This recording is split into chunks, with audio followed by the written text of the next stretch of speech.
ரஜப் இரவில் மேராஜ் மலர்ந்தது. ஷஅபான் இரவில் புனித பராத் பொழிந்தது. ரமபான் இரவில் லைலத்துல் கத்ர் ஒளிர்ந்தது. 3 மாதமும் நம் ஆன்மாவை நெருங்கியது. இதில் ஒரு இரவு போதுமா எம் பூரணத்திற்கு? அதில் ஒரு துஆ போதுமா எம் உயர்விற்கு?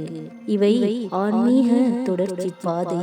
அது துளிராகி பயிராகி பின் உயிராகும் மாதம் புனித ரமபான் மாதம்.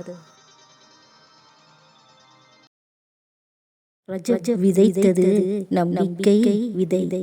ஷஅபான் வளர்த்தது அமல்களின் செடி.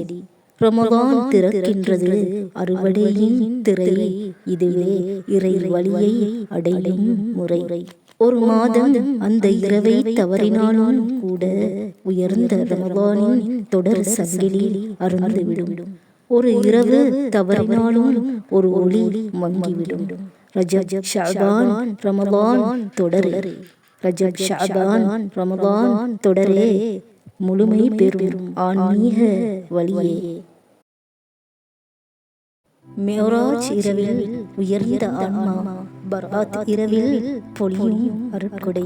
கதிர் இரவில் ஒளியாய் இறங்கும் ரஹ்மத்.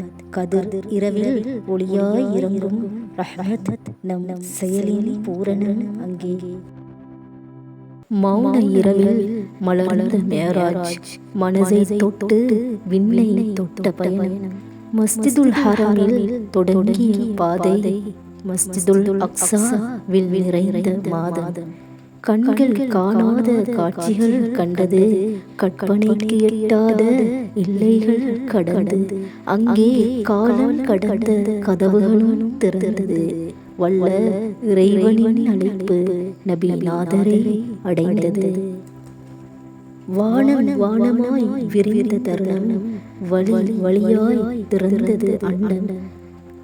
அண்ட சராசரத்தின் ரப்பை தன் இமைக்கு அருகில் கண்ட தம் உம்மத்தெமக்கும் பரிசாய் தொழுகை தந்த நபிகள் நாயகம். ஒரே இரவில் உயர்ந்த மேராஜ். தொடர் தொழுகை எம்மை உயர்த்தும். மேராஜ் வெறும் கதை அல்ல, தொழுகை வந்த உன்னத இரவு. இந்த மேராஜ் இரவு அடுத்து வருமே புனித பராத் இரவு. பார்ப்போம் அதனை அடுத்த தொடரில். திறப்போம் அதிலே ரமலானின் திரையை.